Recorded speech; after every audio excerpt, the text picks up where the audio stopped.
Can I shut up about Samurai Jack yet? That's an excellent question. Is Rick and Morty Season 3 out yet? No? Then no, I guess I can't. After having some discussions on Reddit as a result of the first video essay, I came to a realization of why I was overall disappointed with Season 5. And then I came up with the perfect metaphor to explain it in a way that I hope everyone can understand. So sit back and strap in, because I'm about to take you on a video editing story experience the likes of which I have never attempted before.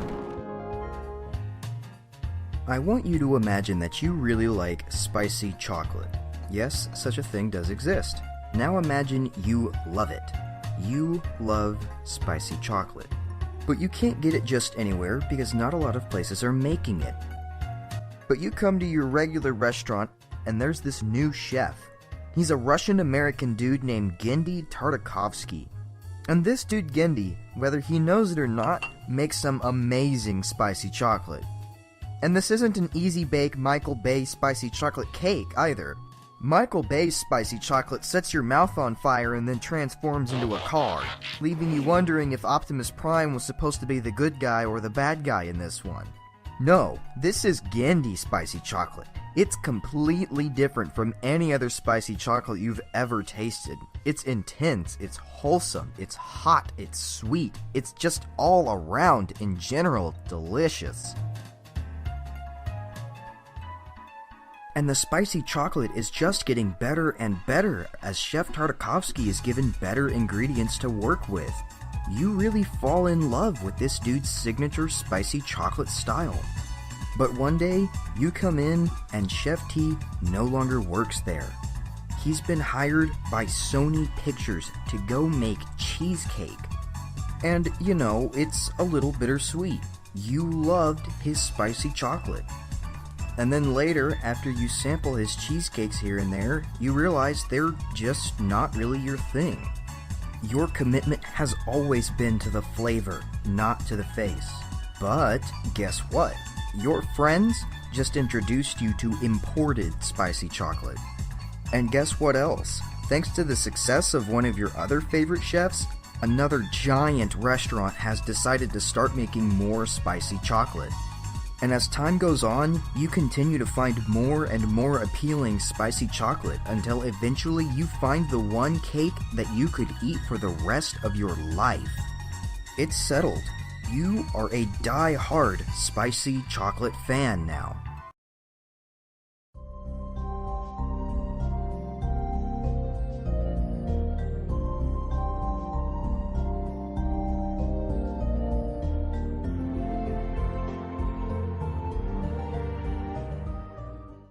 So for those of you who aren't aware, the special edition of Journal Number 3 was just released not too long ago, and with it, we got some new information.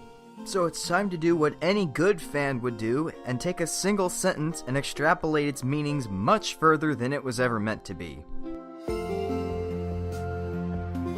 The new invisible ink on the journal's page reveals that the mystical amulet corrupts your soul and whitens your hair. And man, that has a ton of implications about Gideon. Number 1, why the amulet corrupting Gideon makes him much more interesting. First things first is that this makes Gideon a much more interesting character throughout the show now that we know that he's fallen to the influence of this evil amulet. His rage, his obsession, his psychosis all start to make a little more sense when you take this into consideration. This information takes him from being a silly, cartoonish over-exaggeration and turns him into a somewhat tragic character by giving us a proper explanation for why he's so evil and psycho. And it gets even better when you think about all these moments where he's polarized between being a reasonable human being and a psycho brat, and then look at them through the lens of these moments being his original personality and purity trying to stay above water, but ultimately getting beaten out by the corruption in the end. So what you're saying is, you've come between us. You're not gonna, like, freak out or anything, are you? Of course not. These things happen. Bygones, you know. So, okay, cool. Well, then again, sorry, man, but, hey, thumbs up, huh? Thumbs up indeed, my friend. This one sentence in a book that came out 2 years after the end of the show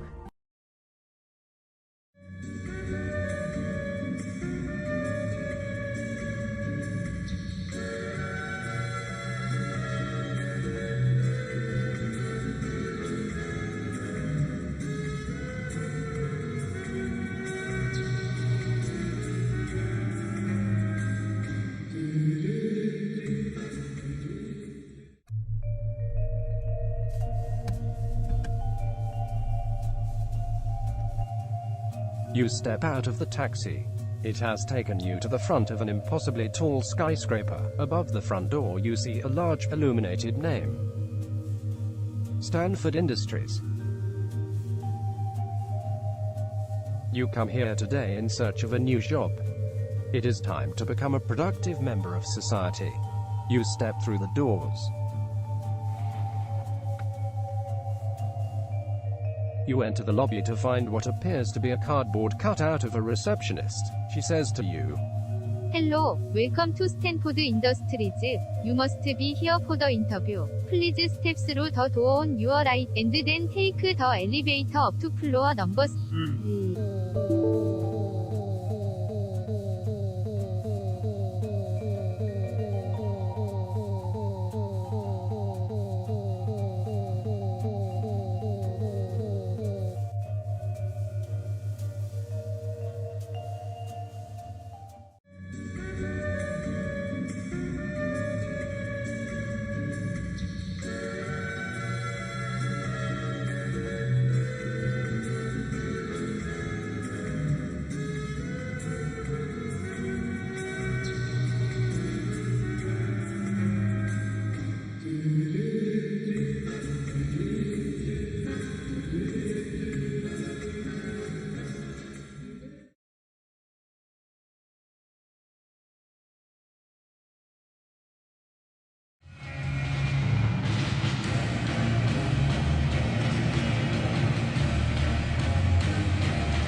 Eight. Oh. 6. 6. 35. 17. 10.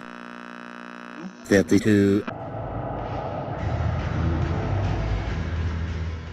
Guys, how hard is this to understand? I am a pre-recorded voice, trying to get my attention over chat, messaging me on Discord. None of that works. I'm in here, you're out there, end of conversation. Not that we even actually started a conversation, because I'm still just a pre-recorded voice. Coming up next is perhaps one of my top 5 out of all the archive.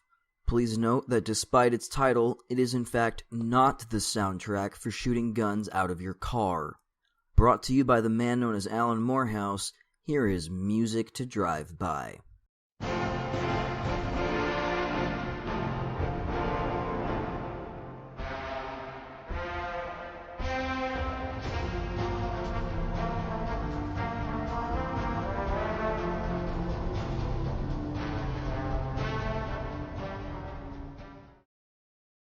I will not move when flame wreath is cast or the rain blows up.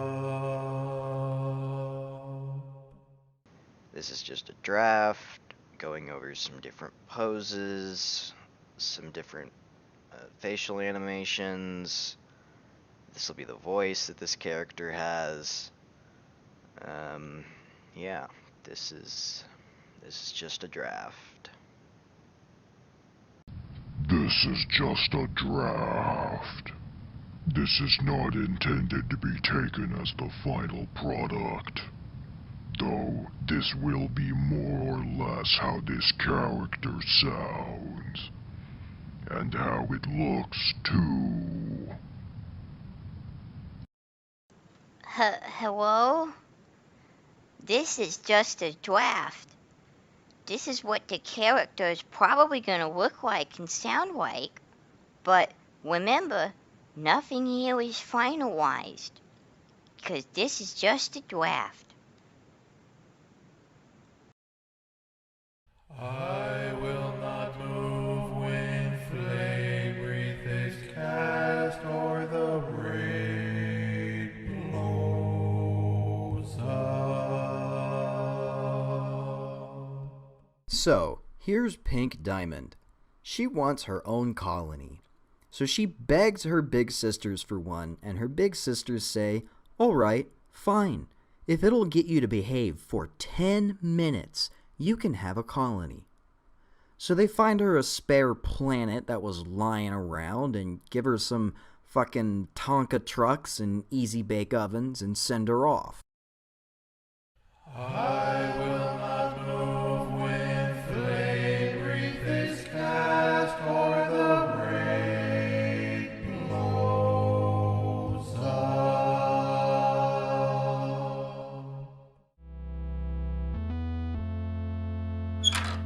Blah blah blah blah blah blah blah blah blah blah blah blah blah blah.